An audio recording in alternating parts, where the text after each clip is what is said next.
La plus grande de nos richesses ne se mesure pas en millions. Nous vous faisons découvrir des ovnis pour vous permettre d'en devenir un, vous aussi. Sportifs, entrepreneurs, artistes, ils nous partagent chaque semaine leurs récits de véritables trésors d'informations.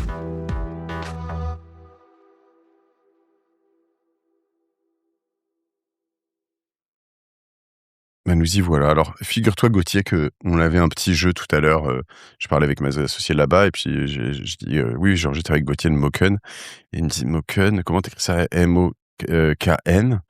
Et on devrait quand même faire un jeu, essayer de trouver quelle boîte en fonction du nom. Et c'est pas forcément simple, tu vois. Je te dirais Google ou Meta. Comme ça, Moken, pas si simple, quoi. Alors, Gauthier Bujon, je suis ravi de te recevoir sur le podcast d'OVNI. Écoute, nous, on travaille. Tu travailles avec OVNI depuis quand? Ça va faire 18 mois à peu près. 18 mois à peu près. Ouais. Novembre 2020. Bah non, non, c'était il y a un an. Non, il y a tout juste un an, okay. Effectivement. Et donc, je suis ravi de te rencontrer en vrai, parce qu'en effet, tu fais partie des CEO des boîtes du portefeuille qui sont en pleine bourre. Mais alors, je pense que nos auditeurs se languir de savoir qu'est-ce que fait Moken, quoi. Parce qu'en plus, quand tu vas regarder sur le site, vous faites des choses compliquées. Tu vas m'expliquer, tu veux bien? Oui, bien sûr. Ouais. C'est pas évident. Alors, Moken, du coup, on est une boîte qui a été fondée il y a à peu près 2 ans. Il y a 2 ans, je quittais mon ancien job pour me lancer. Ok. Et donc, ce qu'on fait, nous, c'est qu'on récupère les identifiants volés. On essaye de résoudre ce problème d'identifiants volés. Donc, pour essayer de le rendre très très simple, quand un attaquant essaye d'attaquer une entreprise, il a 2 choix. Soit il essaye de défoncer la porte, c'est très difficile, soit il ouvre la porte avec la clé. Okay. Et ça, c'est beaucoup plus simple. Et donc, c'est pour ça qu'aujourd'hui, le problème de vol d'identifiant, c'est quelque chose qui revient constamment. Donc, le vol d'identifiant, c'est par exemple, je vais sur le dark web où j'ai Dashlane qui fait ça, qui me donne des identifiants, une liste d'identifiants volés, en me disant tout ça, ils sont compromis, vas-y, oublie. Oui. Alors déjà, c'est intéressant de savoir, parce que souvent, tu as des vieux trucs que tu as utilisés 200 fois sur 200 sites différents. Donc, qu'ils sachent que la porte est celle-là, la bonne avec le bon truc, c'est une chose, mais en plus, qu'ils réutilisent le même et qu'ils l'essayent en force brute un peu maintenant avec l'IA, j'imagine, ça doit être assez simple. C'est ça, oui. Mais en fait, et c'est un très bon exemple, aujourd'hui, le marché essaie de gérer ce problème en allant chercher sur le dark web. Et ce qui a été partagé par les attaquants, et donc on sait que ça a été compromis. Mais qu'est-ce qui se passe si l'attaquant ne partage pas l'identifiant? Si c'est un professionnel qui se dit, je viens de voler un mot de passe en faisant un phishing, un social engineering, en se faisant passer pour le service desk, ce que tu veux.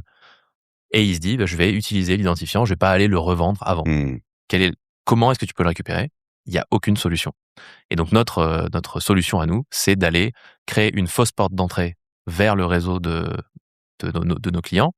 Donc, une porte qui soit ultra attrayante et que l'attaquant qui vient de voler cette clé se dise « Super, c'est par là que je vais rentrer ». Sauf que c'est une fausse porte. Il s'en rend pas compte et il donne l'information au client que l'identifiant a été volé. Attends, j'adore l'idée. C'est un peu comme quand toi, tu arrives sur un faux Gmail pour te loguer et que tu donnes ton identifiant, et toi, tu lui refais la même chose. Exactement. Et c'est pour ça qu'on a appelé la solution le phishback, puisqu'en fait, on refiche les attaquants à notre tour. C'est-à-dire qu'on fait des pages de phishing, mais défensives. Mais alors, j'arrive pas à voir comment tu fais ça. C'est très simple. Enfin, c'est très simple. Sur le papier, c'est ultra simple. Et d'ailleurs, tout le monde nous dit toujours comment c'est possible que vous soyez les premiers à faire ça, parce qu'il y a personne d'autre qui le fait aujourd'hui. Comment c'est possible que vous soyez les premiers à faire ça, alors que sur le papier, c'est ultra simple. Donc en fait, on met en place des fausses portes d'entrée. Qu'est-ce qui est intéressant quand tu es attaquant? Moi, j'ai un gros background offensif, donc c'est d'ailleurs pour ça qu'on sait un petit peu comment s'orienter. J'ai volé un identifiant, je vais chercher le VPN, par exemple. C'est-à-dire le truc qui est utilisé pour faire du remote, le home office, le vendredi, que font beaucoup d'employés. Et du coup, je vais faire semblant que il y a eu un test. Il y a 6 mois, ils ont voulu tester une nouvelle technologie, donc on va l'appeler test home office, le nom de la société.com, on le déclare sur Internet.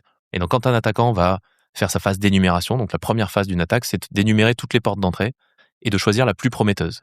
Nous, on essaye d'être la plus prometteuse, donc en analysant ce qui pourrait être vraiment intéressant pour un attaquant. Et tout simplement, quand il va essayer de se loguer, ça va renvoyer ça marche pas, c'est un test, désolé. Sauf que nous, derrière, on a l'information et c'est trop tard. Donc toi, tu as l'information qu'il a J'ai l'information qu'il a tenté quelque chose sur une porte que personne ne connaît dans l'entreprise. Et le seul moyen de la découvrir, cette porte, c'est de faire une phase d'énumération, comme je viens de le dire, une phase où on essaye d'énumérer les portes qui existent. D'accord. Donc, on va reprendre dans mon langage pour essayer de voir la phase d'énumération surtout. Toi, tu as été attaquant, tu dis, donc ça veut dire que tu t'étais éthique, attaquant éthique. Ok. T'étais pas un cyber, comment on appelle ça, un hacker, oui, non, voilà, une sorte de hacker mais éthique, quoi. Enfin, c'est le métier de pentester, hein, tout simplement. Okay. C'est pirater les entreprises. Déjà, comment tu arrives là-dedans? Alors là, c'est passion. Il n'y a pas le choix. Il faut aimer le sujet. C'est un sujet qui est extrêmement exigeant parce qu'il faut connaître tout. Il faut connaître le réseau, il faut connaître le développement, il faut connaître le système. Et donc, c'est un sujet extrêmement, extrêmement exigeant. Et donc, il y a plein de formations qui existent. Une formation qui est extrêmement connue qui s'appelle l'OSCP. OSCP. Et l'examen est super fun, entre guillemets. T'as 3 mois de cours à suivre. Donc, on lui t'envoie un PDF qui fait 900 pages avec des TP. Et l'examen dure 24 heures. C'est payant? Ah oui, c'est payant, mais c'est ultra reconnu. Okay. L'examen dure 24 heures. Tu es filmé, il filme ton écran, il filme ta pièce, etc. pour être sûr que tu ne triches pas. Et l'objectif, c'est que tu as 24 heures, il donne un accès à un réseau, et tu as 24 heures pour devenir administrateur des 5 machines qu'il y a sur ce réseau. Et c'est tout. Tu n'as aucune autre consigne qu'un accès réseau. On te plug sur un réseau, tu dois devenir admin de toutes les machines qui y sont. Et quand on te plug, ça veut dire qu'on te donne, c'est comme on donne un accès Wi-Fi, VPN. mais Wi-Fi. Exactement, okay, on donne un accès VPN et tu arrives sur un réseau, il y a 5 machines sur ce réseau, tu peux faire des pings et tu les vois. Et on te dit, bon courage, maintenant, tu dois devenir administrateur de toutes ces machines. Et toi, tu es sur ta bécane ou une bécane qui est vierge? Exactement. T'arrives pas avec une bécane avec plein de trucs installés. Si. T'as ta boîte à outils quand même. T'as ta boîte à outils pour utiliser tout ce que tu veux, mais tu dois découvrir quelles sont les vulnérabilités qu'il y a sur ces machines et comment faire pour devenir administrateur. Et t'es branché Internet à ce moment-là? Oui, mais Internet te sauve pas là. Non, mais je veux dire, si t'avais besoin de télécharger des choses. Bien sûr, t'as le droit à des outils, absolument des tout choses. Ce qui existe sur Internet, toutes les bases de connaissances, et t'as 24 heures. Et alors, on m'expliquait, hier, j'ai enregistré ici avec le CTO de Ledger. Qui a quand même 350 ingés qui bossent pour lui. Et donc, c'est vraiment de la cyber, en fait, Ledger, quelque part. C'est vraiment bien sûr, et il m'expliquait que l'IA changeait quand même vraiment beaucoup de choses. Alors, il dit, en fait, tu démultiplies des attaques. Il me dit, tu prends un site peu sécurisé, tu demandes à Claude de l'attaquer toi-même, enfin limite, moi, neuneu de la cyber, et en fait, il y a beaucoup de chances que je réussisse à avoir des choses. C'est vrai ça aujourd'hui? C'est 100% vrai, oui. Parce que c'est très simple en fait, parce que la cybersécurité, l'offensif, c'est un playbook à exécuter de patience. Donc j'attaque, je vais essayer de simplifier au maximum. Mais c'est exactement, je voulais revenir là-dessus, jusqu'à l'énumération. Voilà. Alors vas-y, explique-moi ce playbook. J'explique très facilement. Donc je veux attaquer un serveur. On me met sur un réseau avec un serveur, on me dit pirate ce serveur. Et j'ai juste accès au réseau, je peux le pinguer, donc tu vois ce que c'est le ping, il te dit oui, je suis bien sur le réseau. Et donc là, tu vas commencer à lui demander quels sont tes services, qu'est-ce que tu exposes comme service. Et il va te dire, j'expose un FTP, j'expose un accès à distance, j'expose un site web. Et sur tous ces accès-là, il va falloir que tu regardes quelle est la version qui est installée, Apache par exemple, et dire, c'est une version qui a 3 ans. Ok, je vais chercher dans les bases de données, il y a 3 ans, il y a eu cette vulnérabilité qui me permet d'obtenir des informations qui pourraient m'être utiles pour plus tard. Et donc, je stocke ces informations. Donc, en fait, c'est un travail de rigueur. L'énumération, c'est la phase la plus importante d'une attaque, et c'est de la rigueur. Et c'est là que l'IA est excellente. C'est là qu'elle va t'énumérer tout, sans jamais rien louper, là où un humain peut se dire, je le sens pas, je vais pas l'énumérer cette partie-là, parce que ça va me prendre du temps, et je pense que je verrai rien, alors que l'IA ne laissera rien au hasard, et elle va te sortir l'intégralité des informations, et prendre des décisions en fonction de, elle va tout de suite savoir qu'il y a une version qui a 5 ans de retard, qui a telle vulnérabilité qui peut être exploitée et être matchée avec une suivante, etc., etc. Là où un humain, ça va être souvent de l'expérience. Ah oui, c'est vrai que j'ai déjà vu ce scénario-là, je vais pouvoir le reproduire. C'est souvent ça. Les très très bons pentesters que j'ai vus dans ma vie, c'est des gars qui en ont fait tellement, qui connaissent beaucoup de scénarios qui reviennent et qui se rejouent. Ouais, ils arrivent sur le Apache qui a 3 ans, ils savent tout de suite, ils savent pas le jeu pour tout de suite, ils savent tout de suite, waouh, j'ai ça. Et ils savent surtout qu'il peut être utile pour faire des chaînes d'exploitation, ce qu'on dit. C'est que celui-là peut mener avec une autre à un combo des deux qui va faire que tu deviens administrateur. Mais un ne suffit pas, il faut les deux ensemble. Et ça, c'est de l'expérience et de la connaissance. L'IA, c'est son domaine de prédilection. La connaissance, la donnée. Donc oui, honnêtement, l'IA sur le pentest, c'est une révolution. Par contre, on n'a pas encore résolu le problème de coût, parce que c'est un nombre de requêtes vers des bases de données, vers l'énumération, c'est énumérer tous les endpoints d'une machine, tous les services d'une machine. Ça peut vite devenir très, très cher. Mais donc, c'est une aubaine pour les attaquants et pour les pentesters, etc. Mais aussi, c'est aussi très bon pour nous, parce que du coup, quand on met une porte, comme on met, nous, sur Internet, qui est extrêmement attrayante, l'IA, par définition, va jouer son playbook et dire, celle-là, il faut vraiment aller voir, elle est très attrayante. Donc, pour nous, c'est une aubaine, l'IA. Parce que là, généralement, avec l'IA, il va tester aussi toutes les portes, non? Oui, mais toi, tu veux qu'il teste la tienne parmi les toutes. Il va quand même tester par le playbook de l'attaquant, c'est de tester le plus prometteur en premier et de descendre jusqu'à ce qui est... il va peut-être se faire gauler, quoi. Exactement, et puis même faire du bruit inutile, etc. Okay. Et donc, du coup, oui, l'idée, c'est qu'il teste le nôtre en premier. Et pour le coup, l'IA, là, nous, c'est un bon scénario parce que tu donnes des credentials, login, password à une IA et tu lui dis énumère cette entreprise. Il va voir notre truc, il va dire ok, ça c'est le premier truc que je vais tester parce que ça a l'air trop un test, ça peut être vraiment un quick win. Ça a l'air un truc hyper vulnérable, c'est ça tu dis. Ok. C'est ça. Et tu vas pas chercher quand t'es un attaquant plutôt parce que moi je pourrais me dire plutôt que d'aller chercher cette porte vulnérable derrière laquelle je ne sais pas ce qu'il y a. Alors ça fait peut-être partie du truc, mais moi j'irais chercher.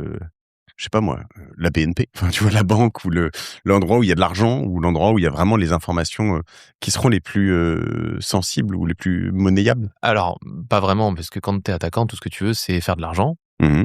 Et comment tu fais de l'argent en étant attaquant aujourd'hui? C'est majoritairement en faisant soit du vol de données, soit du ransomware. Donc, c'est-à-dire que tu dois avoir accès au réseau.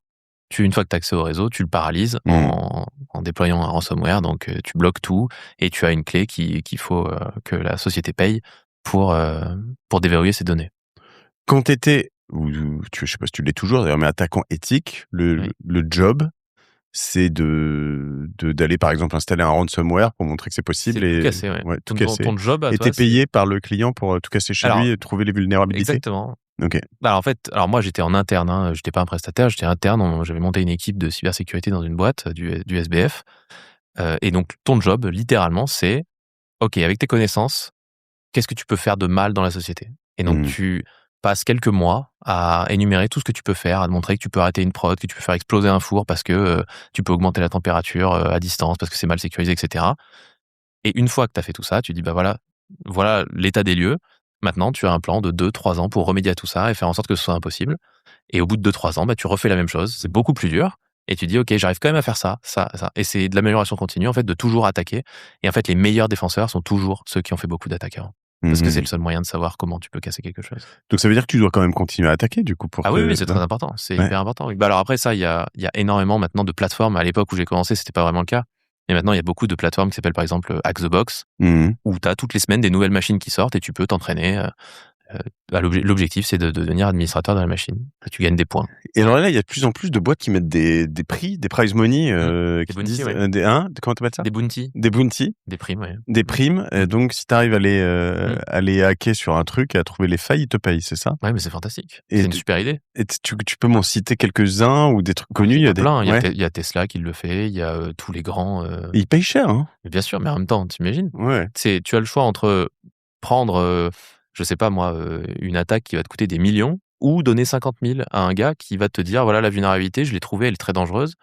Je la disclose à personne, je te laisse la corriger. Il y en a pas qui balançaient du bounty en millions? Si. Alors, il y a aussi l'histoire des. Alors, il y a plusieurs choses. Une histoire intéressante sur la cyber, c'est le marché noir des exploits. Il y a un site qui s'appelle Zerodium où tu peux vendre. Donc, soit tu vends un exploit. Admettons, je trouve un moyen de router ton iPhone, d'être administrateur de ton iPhone. J'ai le choix entre contacter Apple et ils vont me donner, je sais pas moi, 200K peut-être ou 100K. 200 ou 200 000 euros, ouais. Voilà, dollars, c'est ça. Ouais. Ou alors je vais sur ce site-là et eux vont me proposer, je crois que iPhone c'est 1 million et Android c'est 3 ou 4. Peut-être entre 2 et 4, il me semble. Et par contre, tu sais pas où ça va. Tu sais pas à qui ils vont le revendre derrière. Tu sais qu'il y a des acheteurs. Ça va probablement être pas très éthique. Mais tu peux le revendre. Tu ne sais pas à qui ça va être vendu et ils te payent ton exploit. Ça peut être Apple ou Android? Non, ce sera jamais non. Ce sera des États probablement ou des groupes, des mafias. C'est chaud. Ah ouais, c'est vraiment du brokerage. Exactement, oui. On ne sait pas qui est derrière ces boîtes-là, alors si? Alors si, on sait qui est derrière la boîte, mais on ne sait pas à qui il revend par contre. C'est une boîte légale, tu as le droit de faire ça? Apparemment. Ok. Zerodium, tu regarderas. Zerodium. Ouais. Et tu as tout un classement en fonction du logiciel que tu pirates et de la facilité. Si c'est vraiment un exploit où tu n'as même pas besoin d'ouvrir un message, là ça monte dans des sphères exceptionnelles en termes de prix. Il est cool votre site, la DA photo là, on parlait de photo juste Ouais. avant là, j'aime bien ce que vous avez fait. Je sais pas si tu avais refait l'IA ou un peu, tu sais pas là? Non, au début, je l'avais fait à l'IA parce qu'on a Ouais. commencé notre boîte complètement bootstrappée. Ouais. Donc j'avais fait à l'IA avec les moyens qu'on avait. Et Ouais. maintenant, voilà qu'on a levé des fonds, on a essayé de faire un truc un peu plus professionnel. Surtout qu'on a des assets qui sont 3D et donc ils doivent être toujours les mêmes. Et avec l'IA, c'est très difficile d'avoir un asset consistant en permanence. Mais le Lightning avec le rouge et tout, c'est très cool. Non, mais c'est important. C'est un bon point parce que c'est très très important le marketing en cyber malheureusement. Ouais. Enfin, malheureusement. Moi, je suis un tech à la base, donc je suis plutôt axé produit. Mais tu te rends compte que, et surtout aux États-Unis où on commence à les voir un petit peu, ça compte. Ça fait plus de 50% du job malheureusement. Donc vous faites ça depuis donc 2 ans, tu m'as dit? C'est tout à fait. J'ai quitté mon job, mon ancien job il y a 2 ans exactement. D'accord. Ton produit zéro, ce avec quoi tu pars en quittant ton job, enfin, ou ce que tu vas faire, c'est quoi? Eh ben, c'est une version ultra simple où tu peux créer une fausse porte d'entrée et les alertes doivent être traitées manuellement mais ça te donne la valeur que tu attends. OK. Donc voilà, c'est une première version avec une code base pas ultra propre mais qui fonctionne. Et aujourd'hui, ton produit pour live pour ton plus gros client, par exemple, c'est quoi? C'est entre environ 80 fausses portes pour un client avec une automatisation complète, avec une analyse de tout ce que font les attaquants, quelles sont leurs marques vraiment, comment dire? Leur réputation, voilà, c'est ça que je cherchais.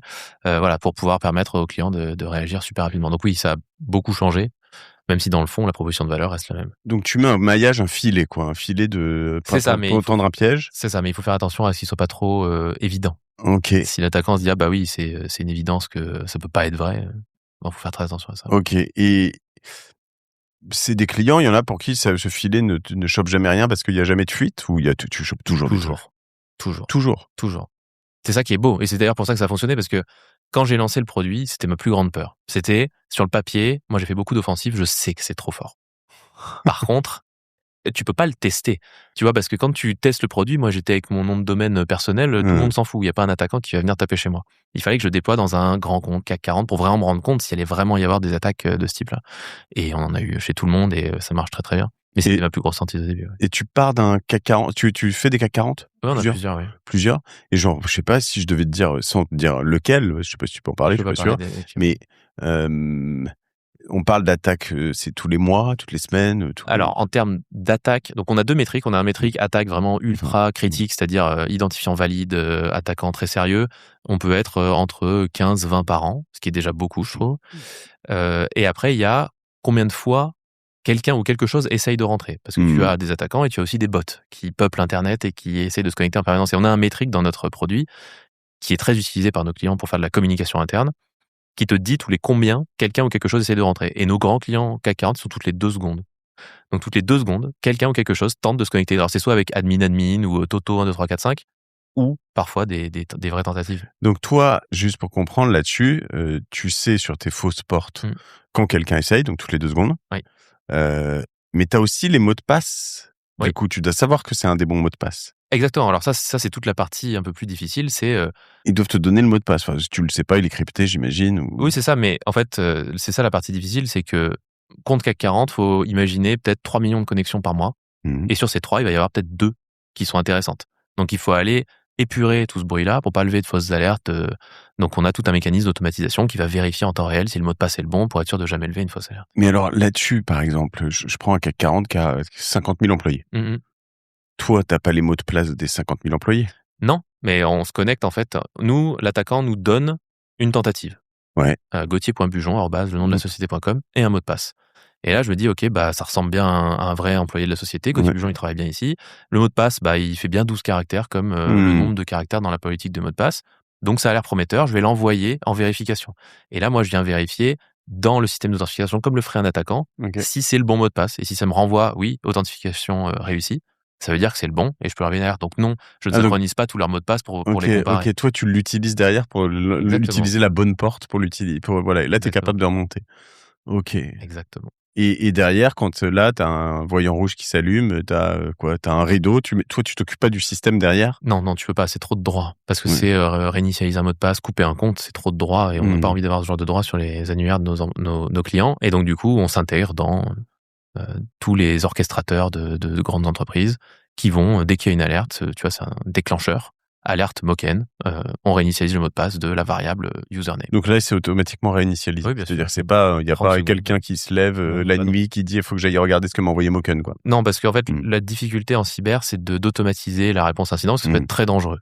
Parce que si tu as des faux positifs, tu peux impacter la production, bloquer une machine, etc. Mais là, c'est un mot de passe valide sur une porte que personne n'utilise, c'est forcément critique, c'est forcément malveillant. Donc on peut se permettre de faire de l'automatisation complète. Et donc le petit jeu de la cyber, on est d'accord, c'est attaque défense. Je connais, toi tu connais les stratégies d'attaquant, tu me dis, donc tu te défends à ta manière. Mais eux ils vont se dire bon attends, ils m'ont un peu pris pour un con, Moken là, donc moi je vais quand même plus me faire avoir avec ces trucs parce que ces pages elles sont toujours comme ça. C'est ça en fait. Donc toi tu dois toujours être en train d'innover pour proposer d'autres choses, d'autres nouvelles pages. C'est la plus grosse difficulté du sujet. C'est faire en sorte que, même s'ils grattent fort, ils se rendent pas compte que c'est une fausse. Donc ça, c'est-à-dire reproduire absolument tous les comportements possibles, multilangue, le moindre petit comportement doit être reproduit. Donc c'est beaucoup de ce qu'on appelle de reverse engineering. On doit aller regarder comment fonctionne une vraie page et reproduire tous les comportements. Et toi, tu donnes des infos sur qui, quoi est venu essayer? Bien sûr. Ou tu dis juste, bien sûr. Ok. Bien sûr. Ça permet aux clients notamment d'aller de se dire ok, cette personne-là on l'avait pas vue, ils sont très prudents et donc ils peuvent aller faire de la corrélation avec le reste de leurs infrastructures et se dire c'est pas la première fois qu'ils viennent, ils sont venus chez Moken mais ils sont venus là en fait il y a 2 semaines, on les avait pas vus et donc on envoie ce qu'on appelle de la threat intelligence, l'intelligence de menace, pour dire ces gens-là s'intéressent vraiment à vous. Parce que généralement tu veux quand même pas remonter jusque. J'imagine l'attaquant il est toujours derrière 12. C'est plus compliqué. Tu peux quand même. Ouais. Alors, tu peux remonter au groupe, savoir qui est derrière, donc pour connaître un petit peu les motivations en fonction des groupes, mais savoir où il est, son adresse et le choper, non, bien sûr que non. A priori, il fait pas ça depuis sa Game Boy dans la chambre de ses parents, quoi. Non. Ok. Et puis peut-être que c'est pas ton job à la fois, mais tu dois donner un max d'infos que tu peux avoir, mais généralement quand t'as Gauthier @compagnie.com qui vient avec les 12 caractères comme tu dis.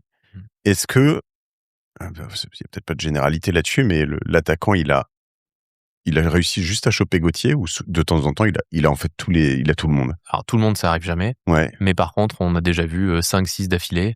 Il en a 5-6 et il les tente tous. Mais souvent, c'est un ou deux. C'est quelqu'un qui a été... c'est ça, ils se sont fait avoir, ils essayent de le réutiliser tout de suite. Et eux, ils se rendent pas forcément compte... Ah bah non, c'est l'objectif. L'attaquant, il se rend pas forcément compte qu'il a eu un bon mot de passe, en fait, finalement. Alors, il le sait peut-être, parce qu'il l'a peut-être testé ailleurs, il sait qu'il est bon, mais nous, ce qu'on donne, c'est un accès au réseau, c'est un truc vraiment intéressant. Tu peux aller valider que le mot de passe est bon en te connectant à la boîte mail, mais la boîte mail, tu vas pas aller faire grand-chose. Ouais. Ma boîte mail à moi, dans une entreprise, il saura quel meeting j'ai la semaine prochaine, mais ça l'intéresse pas. Ce qu'il veut, c'est un accès au réseau. Et donc, il va se dire, ok, ces identifiants sont bons, je vais essayer d'aller rebondir sur quelque chose de plus intéressant, un VPN par exemple, et c'est là qu'il va le tenter, et il va se dire, ça marche pas, c'est peut-être juste un test, c'est pas étonnant. Vous êtes combien? On est 18 là. 18, ok. Donc vous avez fait une levée de fonds l'année dernière, donc avec OVNI. Tout à fait. C'était combien? 2,6 millions. 2,6 millions, bravo. Et là tu en annonces une nouvelle, c'est ça? Exactement. Donc ce soir, okay. Au jour où on tourne, de 15 millions de dollars avec Google Ventures. Extra, bravo. Google Ventures, ils ont un bureau en Europe? Ils ont un bureau à Paris. Ok. Oui. Ok, et c'est un de leurs premiers investissements, je crois. Et c'est leur premier investissement en France. Bravo. Moi aussi, ça m'a étonné, mais quand ils m'ont dit, par contre, la due diligence va être un peu plus longue parce que c'est notre premier investissement en France, donc on connaît pas trop les lois chez vous. Intéressant. Okay. Ça, c'est intéressant, c'est un signal aussi intéressant parce que quand même, les boîtes de cyber en France, en Europe, non, peut-être plus en France, parce qu'en Europe de l'Est, il y a encore d'autres choses, peut-être surtout l'Ukraine, mais après, ont quand même un peu une réputation de suivre un peu ce qui se fait ailleurs, quoi. Peut-être que j'ai tort, non? C'est plus très vrai, franchement. C'est plus vrai. Franchement, en France, on a des ingénieurs incroyables. C'était vrai? Ça a été vrai, oui, ça a été vrai. Ok. Ça a été vrai il y a 5-6 ans, oui, c'était encore vrai sur le DR, le CIEM, etc. Okay. Mais aujourd'hui, franchement, on voit des innovations de dingue en France. Encore une fois, on a des ingénieurs de fous. Hein. Nous, on garde toute notre team en France parce que j'ai aucun intérêt à déplacer ma team technique aux US. Hein, vraiment, nos ingénieurs sont bien meilleurs. Vous codez avec de l'IA? Heureusement qu'on code avec de l'IA. Ce serait, alors je pense que ça aurait été un red flag investisseur. Hein. Ouais. Moi, je suis investisseur et un gars qui fait du software me dit non, l'IA, j'y crois pas trop. Non, mais ce que je veux dire, c'est quand tu vois, ça a tellement changé. Ma question, c'est que ça a tellement changé en 6 mois. Il y a 1 an, c'était tout cassé. Est-ce que tu codais avec l'IA? Alors, ça nous a quand même permis de nous lancer en bootstrap complet. Okay. On a lancé la boîte avec, on avait 5 000 euros. Aux trois fondateurs, on avait 5 000 balles à mettre. Sans l'IA, on n'aurait jamais réussi. Alors, c'était effectivement pas la même chose qu'aujourd'hui. Il fallait beaucoup plus relire le code et beaucoup plus le revoir. Mais sans ça, on n'aurait jamais lancé la boîte. Hein. Et t'es dans une boîte qui est cash intensive. T'as besoin de cash? Pourquoi? Vous levez combien déjà? On lève 15. 15, tu l'as dit, ok. 15. Pourquoi? Pour des commerciaux. Pour les commerciaux. Ils coûtent cher. Et le marketing coûte très cher. En fait, c'est surtout les US. Si on était resté en Europe, j'aurais jamais levé. Ok. Aucun intérêt. Parce qu'on était rentable, ça fonctionnait super bien. Mais les US, c'est un autre monde quand même. Hein, tu sais combien tu vas les payer, tes commerciaux là-bas? Ah oui, je le sais. Combien? Alors, les juniors sont à 250 et un senior, on monte à 600 à peu près. C'est chaud. Hein. C'est chaud, ouais. Et alors après, c'est full package, c'est s'ils réussissent leurs objectifs, etc. Sinon, c'est 50% hein, le fixe. Et en Europe, en France, tu les payes combien? En France, on est plus aux alentours de entre 120 et 180. Full package? Ouais. Ok. Ce qui est marrant, c'est que je pose ces questions parce que je sais qu'en France, tu vois, les bons commerciaux Salesforce, en France, hein, ils peuvent gagner 300, 400, 600, 1 million, full package. Alors, t'es pas Salesforce, mais ce que je veux dire, c'est que je crois qu'il y a quand même, moi j'en connais beaucoup dans les grosses tech américaines, c'est en train de se rattraper aussi là-dessus. C'est-à-dire que les vraiment très très bons profils en France et en Europe sont en train de rattraper ceux qui sont expérimentés. C'est vrai. Et chez nous aussi, ils peuvent gagner 1 million.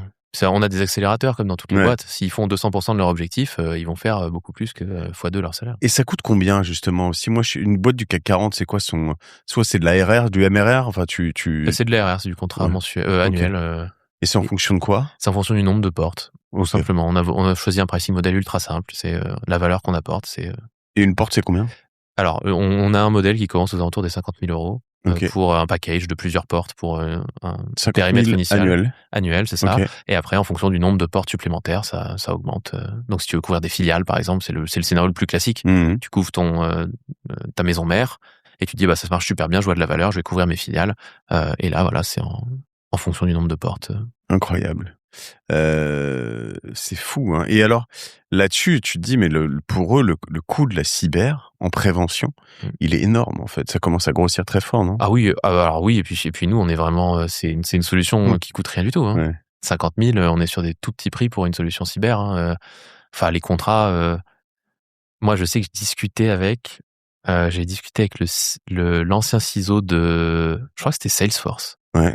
Qui me disait qu'il avait un contrat pour son EDR, donc qui est l'antivirus nouvelle génération que toutes les boîtes ont maintenant, c'était 40 millions par an. Donc, clairement, 50 000... Et... Ouais, non, je me dis juste parce que tu vois, tu rajoutes, moi, dans les petits trucs tu les connais, Riot, par exemple, en France? Bien sûr, ouais. Riot, Benjamin, ouais, super, moi, j'adore ce qu'ils font. Ouais, c'est marrant parce que finalement, tu dis, c'est assez low-tech à l'origine, ça l'est moins maintenant.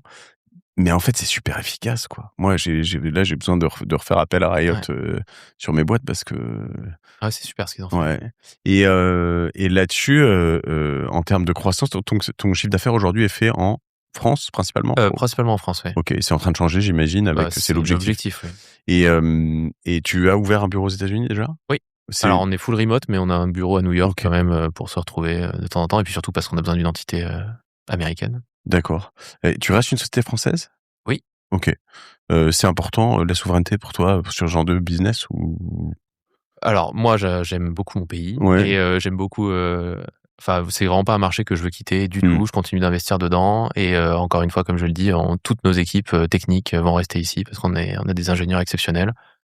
La souveraineté, après, malheureusement, il faut regarder la réalité en face. C'est un petit peu compliqué. Les liquidités sont pas les mêmes aux États-Unis. Les opportunités de croissance sont pas les mêmes. Parce que souvent, sur le scale US et peut-être particulièrement sur la cyber, on va te demander de devenir une boîte américaine, peut-être. C'est un peu passé de mode, ça. Ok. Franchement, les investisseurs le demandent plus. Le fameux... Delaware, là ou Non, nous, on a ouvert là-bas, bien sûr, comme tout le monde, parce que c'est le standard. C'est pas ton siège. Mais non, c'est pas mon siège et ça n'a pas vocation à le devenir. Honnêtement, On a passé un step quand même. Le flip, comme ils l'appellent, c'est plus obligatoire et plus grand monde qui le fait. C'est Sauf tellement si tu pénible. passes par Y Combinator ou ils te le demandent. Oui, voilà, c'est ça. Mais Y Combinator, c'est pareil. J'ai rencontré C'est un peu passé. Ouais, alors c'est pas que c'est un peu passé, mais je rencontre des jeunes qui me disent il faut absolument que je fasse Y Combinator. Et je dis mais pourquoi ? Vous avez un produit qui marche, vous faites déjà des ventes. Parce que c'est super sur le CV, etc. Après, j'adore YC, mais voilà, c'est un peu. Non, et puis avec toute l'IA, toute l'accélération, en fait, finalement, souvent, t'as plus le temps. 6 mois. C'est ce que je lui disais, en fait, ça coûte très très cher, en fait, de partir aussi longtemps. Qu'est-ce qui ferait que tu serais le roi du pétrole, non, mais vraiment très heureux dans 18 mois? Alors là, pour le coup, la question, on m'aurait demandé ça il y a 18 mois, ça aurait été beaucoup plus dur. Maintenant, c'est très simple. C'est quand tu es en phase de scale, tu as un système, un produit qui fonctionne, des clients qui sont contents. Maintenant, il faut juste le répliquer. Donc, je serais content si mon équipe fait 30, 35 personnes, que mon équipe aux US performe bien et qu'on est arrivé à environ 10-15 millions d'ARR, quelque chose comme ça. Aujourd'hui, t'es à combien en cumul? Alors, la dernière levée de fonds, on était à 1 million et maintenant, on a bien grossi. Ok. Réponse de Normand. Voilà. Si t'avais l'opportunité... T'as quel âge? J'ai 36 ans. 36. Si t'avais l'opportunité de te croiser, toi, à 25 ans, donc t'as fait des études d'ingénieur, j'imagine? Exactement, ouais. Quelle école? Une université lambda. Très bien. Comme quoi. Hein. Ouais. Et si t'avais l'occasion de te croiser, toi, à la sortie des études, ou à ces moments où tu découvres un peu cet univers et que tu pouvais te conseiller quelque chose, qu'est-ce que tu te dirais? Très bonne question. Je dirais refais la même chose. Je suis content de mon parcours, honnêtement. Je suis content d'avoir pris le risque. Prends des risques. C'est important de prendre des risques. Tu fais partie de ces hackers qui ont passé des heures, des nuits, des trucs sur ton ordi. Ouais. Tu continues ça? Alors, j'ai un peu moins le temps. Je continue d'en faire un petit peu, comme je te disais, tout ce qui est hack the box, donc faire une box de temps en temps. Un peu de CTF aussi quand j'ai le temps. Une box, c'est c'est une machine, une nouvelle machine avec une nouvelle façon de faire de la hacker. Et donc tu dois découvrir. Ça te manque pas? Si il y a un peu d'adrénaline quand même. La technique manque beaucoup. Honnêtement, l'examen dont je te parlais tout à l'heure, l'OSCP, là, quand tu réussis à avoir ce qu'ils appellent les flags, donc c'est qui dit que tu es devenu administrateur de la machine, c'est une explosion de joie. Qui est assez grisante. Surtout, c'est vraiment la durée, quoi. Comme tu étais à 24 heures, tu l'as fait en combien de temps? 23-30. ouais, vraiment, je suis allé me coucher. Et t'as commencé à quel âge tout ça? Alors moi, pour le coup, moi, c'était vraiment informatique depuis toujours, depuis le début collège. J'ai toujours adoré ça. Et la cyber, j'ai vraiment commencé peut-être à 18 ans, quelque chose comme ça. Comment je mets mes gosses, tu vois, mes garçons là qui ont 11 et 9, 11 et 8. Ouais, je les sens bien geeks quand même, mais pour l'instant, ils sont très jeux vidéo, et un peu trop certains jeux vidéo plus... Alors, il y en a des biens et des moins bien, il y en a qui sont un peu les trucs de mobile, là, tout pourri, mais ça, j'essaie de les faire aimer autre chose. Mais quand même, je sens qu'il y a un truc.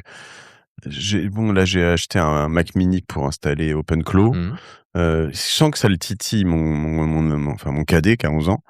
Mais comment tu crois que je peux les mettre à tout ça, ou comment je peux leur...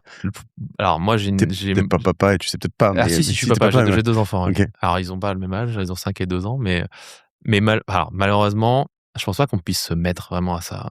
Et c'est ce que je recherche toujours quand je recrute un profil technique. Pour moi, l'informatique, c'est un métier de passion. Oui, mais et la passion, elle te tombe dessus, en fait. Oui, mais tu sais, de temps en temps, il faut juste... Moi, en fait, je les force pas. Tu vois, mais je suis dans un truc où je propose. Tu vois, tu proposes des choses. Puis, là, tu leur proposes de pirater une machine. Ouais. Comment tu peux faire un truc plus cool que ça? Oui, mais tu vois, alors, je sais pas, 11 ans... Tu prends 10 minutes, on prend 10 minutes ensemble, je te montre, il y a des exploitations de machines super simples où tu te dis, waouh, je viens d'exploiter quelque chose et je suis administrateur alors que je devrais pas l'être. Ça, c'est grisant. Et si ça réveille quelque chose chez eux, ça le fera, tu vois. Mais il faut essayer, effectivement. Et là, tu peux pas faire plus sexy que ça. Non, mais voilà, mais ça, c'est... Pirate une machine avec moi, tu vas voir, c'est super. Elle nous appartient pas, enfin, si, ce sera dans ton labo, hein. Ouais. Mais, et on va devenir administrateur parce que on fait du hacking. Et bon, c'est un petit peu, romancé, mais c'est super sympa pour des jeunes. C'est super sympa. Non, mais tu vois, j'ai fait ça avec, donc ils sont à fond sur Roblox et je lui ai téléchargé le truc pour faire un jeu sur Roblox. Ouais. Donc il a le software pour faire un jeu sur Roblox et il y a passé 2 heures, hein, quand même. C'était assez rigolo. Mais donc voilà, c'est là où je te dis, je propose un peu, mais c'est sympa. Et qu'est-ce que je me... Mythos, cette histoire pour finir notre bref échange, mais on peut se dire finalement, il y a un monde où Moken et tout le reste s'effondre, quoi. Où en fait, tout le quantique, tout ça, en fait... voilà, on en parlait hier avec le CTO de Ledger, mais il me dit bon, eux, ils travaillent le post-quantique, hein, je sais plus comment il appelle ça, mais j'y crois pas trop, moi, Mythos. Okay. Alors, je suis d'accord mais je crois pas du tout à un modèle tout puissant qui a découvert toutes les vulnérabilités possibles. Il y a toujours, en fait, encore une fois, il faut en avoir fait pour le savoir, mais il y a beaucoup de choses qu'une IA ne va pas trouver. Tu as des applications en interne d'une boîte qui ont été développées à la mano. Il va pas y avoir de référence. Une IA, par définition, va chercher un playbook, une référence, etc. Je pense que c'est très puissant, effectivement, et que c'est très dangereux. Mais je pense qu'il y a eu beaucoup de marketing autour et qu'on n'est pas vraiment. Je pense que tout le monde l'imagine comme je lance Mythos et la terre entière est piratée dans 10 minutes. Ce n'est pas le cas. Il faut être honnête. Merci, c'est rassurant. Gauthier Bugeon, B-U-G-E-O-N, même sur ton profil LinkedIn. Moi, je trouve ça bien, votre design. Qu'est-ce qui vous a fait ça? C'est moi. C'est toi qui as fait le design? C'est moi, oui. Bravo, dis donc. Waouh. Et c'est vraiment super. J'adore. Ouais, j'adore faire du design. Écoute, bravo, t'as beaucoup de goût. Je trouve ça apporter à ton crédit encore plus. Non, mais c'est vrai que c'est cool. Je pense qu'être capable de. Ça fait partie quand t'es bon dev, bon designer, tu deviens imbattable. Tu rajoutes du SEO, de la création de contenu et tout ça. Et puis alors là, après, c'est la fin du monde. Trop bien. Écoute, c'est super. Si on vient de ma part, là, qu'on nous écoute, et que je t'économise un commercial, et que tu as un inbound avec quelqu'un, qu'est-ce que tu peux faire pour les personnes qui viennent? Eh bien, je peux leur permettre de résoudre ce sujet. Mais tu peux faire une porte, une remise, un truc, un bien test, sûr. je sais pas, est-ce qu'il y a une... Oui, on teste la solution. Le test de la solution est gratuit. Donc voilà, on rentre en relation, on démontre la valeur.